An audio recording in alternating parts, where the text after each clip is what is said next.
When it comes to illegal drug smuggling, we know two names all too well: Pablo Escobar and El Chapo. Both have been immortalized through countless television series, movies, books, and other media. Despite their similar infamy, these two kingpins were incredibly different individuals. Their methods, empires, and legacies tell contrasting tales of power and downfall. In today's video, we will take a deep dive into their lives, comparing their rise to power, personal lives, influence, and eventual downfalls. Which one was more powerful? Who left a greater mark on history? Well, stay tuned to uncover the truth about these infamous drug lords of the past century.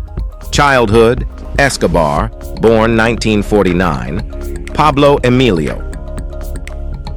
Escobar Gaviria was born on December 1st, 1949 in Rio Negro, Colombia, a city nestled in the Antioquia department. His mother was a school teacher and his father was a cattle farmer.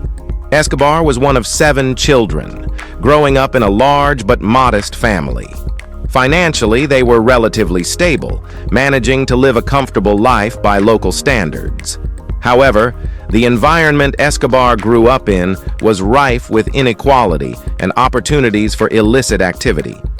From a young age, Escobar exhibited entrepreneurial tendencies, albeit in questionable ways.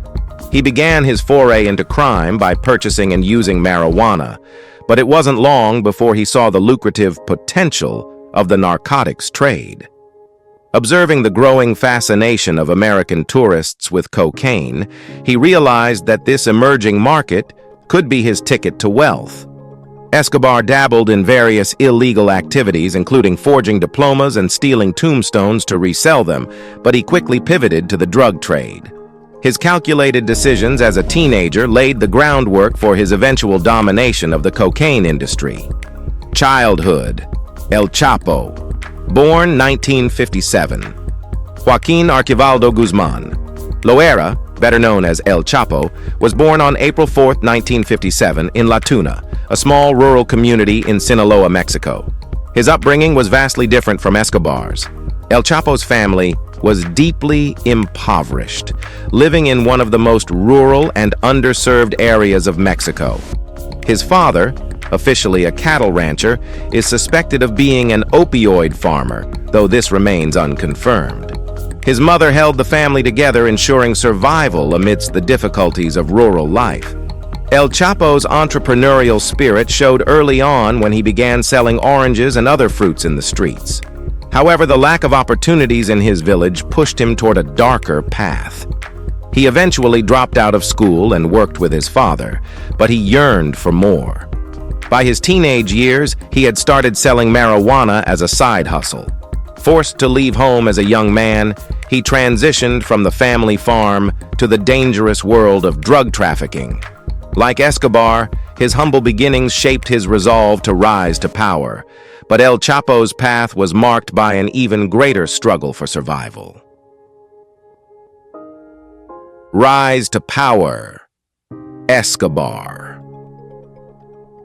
Pablo Escobar's rise to power began in the mid-1970s, but his influence truly solidified in 1975 after the murder of drug lord Fabio Restrepo.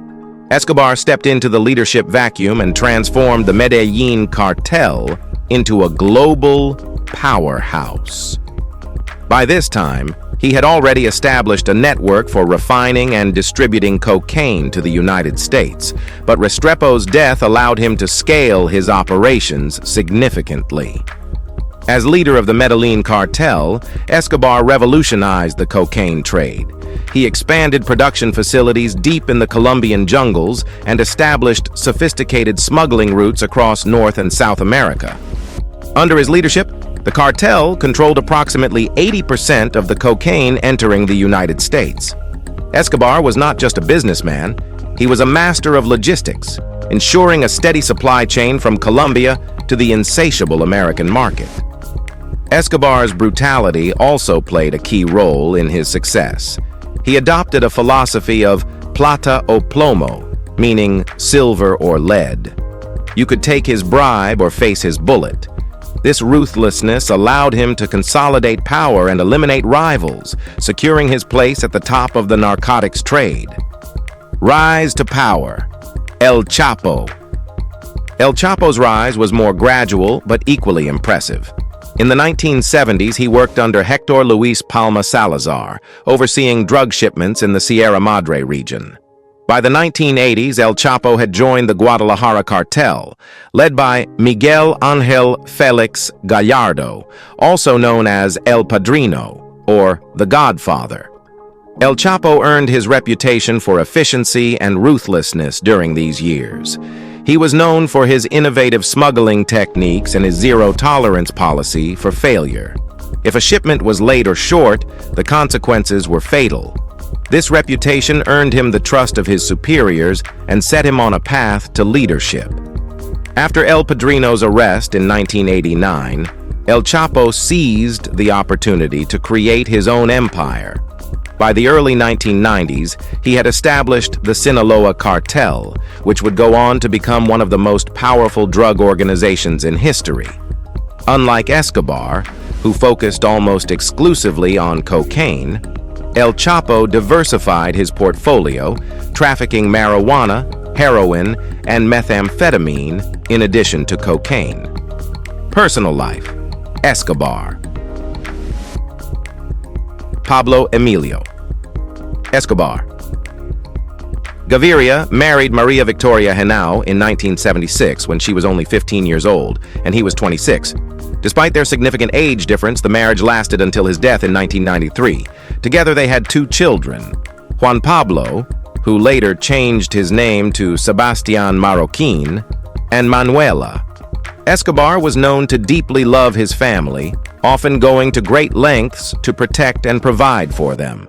However, his personal life was rife with contradictions. While Escobar portrayed himself as a devoted husband and father, his infidelity was notorious.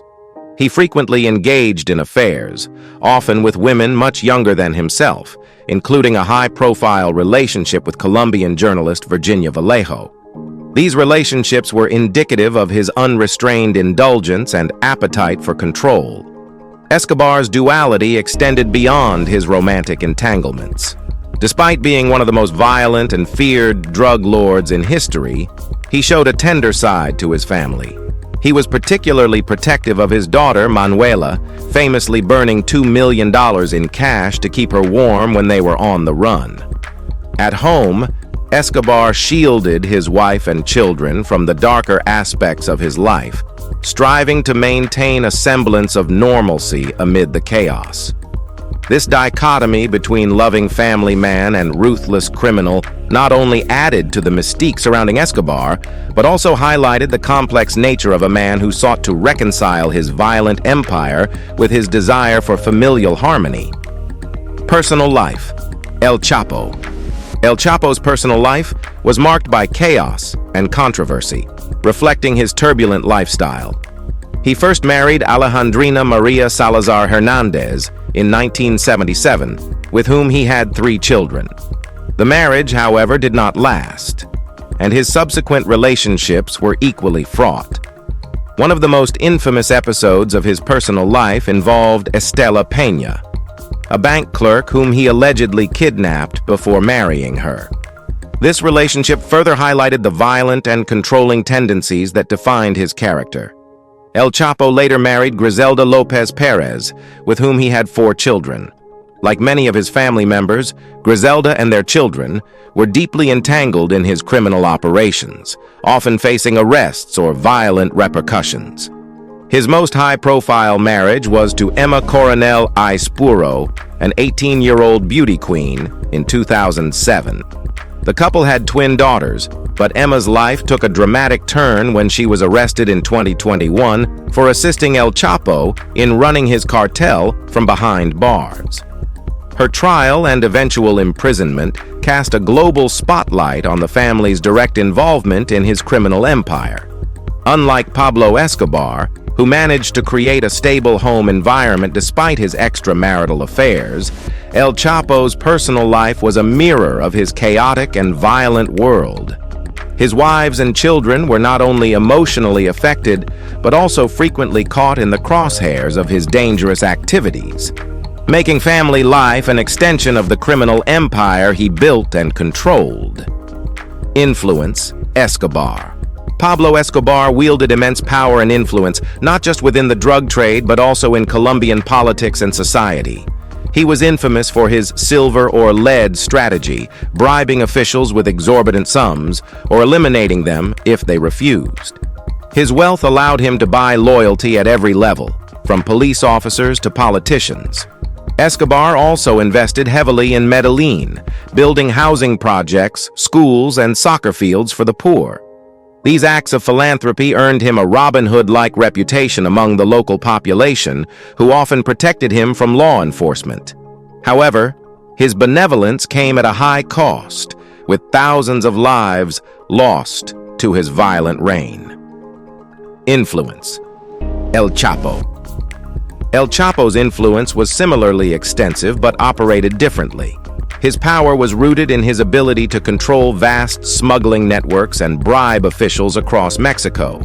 His escapes from prison, first in 2001 and later in 2015, highlighted the depth of his corruption, with millions of dollars spent on bribes to facilitate his freedom. El Chapo's control extended beyond Mexico's borders, with the Sinaloa Cartel exporting drugs to the United States, Europe, and Asia. While he lacked the Robin Hood image of Escobar, his ability to evade capture for so long cemented his reputation as one of the most resourceful drug lords in history. Pinnacle of power: Escobar. At his peak, Pablo Escobar was one of the richest men in the world, with Forbes estimating his net worth at $30 billion in the 1980s. His empire included luxurious estates, private airstrips, and even a zoo filled with exotic animals. Escobar's control over the Medellín cartel was absolute. He dictated every aspect of the operation, from production to distribution. His wealth and influence extended to politics, where he attempted to gain legitimacy by running for public office. While his campaign was ultimately unsuccessful, it demonstrated the extent of his ambition. Pinnacle of power: El Chapo. El Chapo's power was similarly vast, but his approach differed. Instead of building an empire centered on a single region, he expanded the Sinaloa Cartel's reach globally. His diversification into multiple drugs and innovative smuggling techniques, including air-conditioned tunnels under the U.S.-Mexico border, set him apart. At his height, El Chapo's cartel was responsible for up to 60% of the drugs entering the United States. His wealth rivaled that of Escobar, though his net worth was harder to quantify due to the cartel's decentralized nature. The fall: Escobar. Pablo Escobar's fall from power began in 1991 when he agreed to surrender to Colombian authorities under the condition that he could build and reside in his self-designed prison, La Catedral. This luxurious fortress, complete with amenities such as a soccer field, a jacuzzi, and even a nightclub, allowed him to continue running his drug empire with impunity. However, his continued criminal activities, including ordering hits from within the prison, pushed the Colombian government to act. Plans to transfer him to a traditional prison in 1992 led to his escape, sparking an intense manhunt. For over a year, Escobar eluded capture, using his vast network of loyalists and informants to stay one step ahead. His evasion came to an end on December 2, 1993, when Colombian police tracked him down in Medellín. After a brief rooftop shootout, Escobar was fatally shot. Whether his death was a result of a self-inflicted wound or police fire remains debated, but his demise effectively ended the Medellín cartel. Without his leadership and charisma, the cartel quickly disintegrated, marking the end of one of the most notorious drug empires in history. Escobar's death symbolized the fall of a kingpin who had once held Colombia in his grasp. The fall: El Chapo. Unlike Escobar's abrupt demise, El Chapo's fall was a drawn-out saga marked by dramatic escapes and relentless pursuits.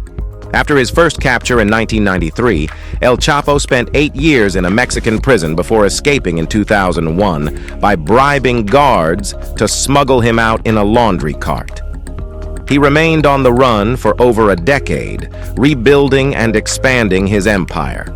In 2014, authorities captured him again, but El Chapo executed an even more audacious escape in 2015 through a mile-long tunnel dug directly into his cell. This escapade cemented his reputation for ingenuity and made global headlines. Recaptured in 2016 after another exhaustive manhunt, Mexican authorities decided to extradite him to the United States to prevent further escapes. In 2019, he stood trial in a U.S. federal court and was convicted on multiple charges, including drug trafficking, money laundering, and murder. Sentenced to life in prison plus 30 years, El Chapo now resides in a maximum security prison, effectively cutting off his influence. However, the Sinaloa Cartel he once led remains operational and powerful, illustrating the structural resilience of the organization compared to Escobar's Medellín cartel, which collapsed shortly after his death. Legacy of Escobar. Pablo Escobar's legacy is one of contradiction. On one hand, he is remembered as a ruthless criminal responsible for thousands of deaths and untold suffering. On the other, he is celebrated by some as a Robin Hood figure who built schools, housing, and soccer fields for Colombia's poorest communities. His larger-than-life persona has been immortalized in movies, TV series, and books, transforming him into a cultural icon. For many, Escobar's story symbolizes the extremes of power and corruption, with his audacity and charisma overshadowing his crimes in popular memory. Escobar's life and death remain a source of fascination, with Medellín itself hosting tours that retrace his rise and fall. Yet his reign also left a legacy of violence and instability in Colombia, with scars that persist to this day. His influence on the global drug trade and his ability to challenge the state has made him a symbol of both infamy and myth. Legacy of El Chapo. El Chapo's legacy, though impactful, lacks the romanticized mystique of Escobar's. While he is respected in criminal circles for his cunning escapes and innovative smuggling methods, such as air-conditioned tunnels and drug-laden submarines, his reputation is more functional than legendary. Unlike Escobar, El Chapo rarely sought to win over the public, focusing instead on consolidating power within the Sinaloa Cartel. Despite his imprisonment, the cartel continues to dominate the drug trade, underlining his efficiency as an organizer and strategist. His legacy is one of sheer operational scale and innovation rather than personal charm or populist appeal. While both men left indelible marks on the world of narcotics, their stories are starkly different. So, what do you think about the two infamous drug lords? Did they achieve what they set out to do, or were their legacies ultimately rooted in failure? Let us know in the comments below. And if you enjoyed this video, please like, share, and subscribe for more amazing content like this.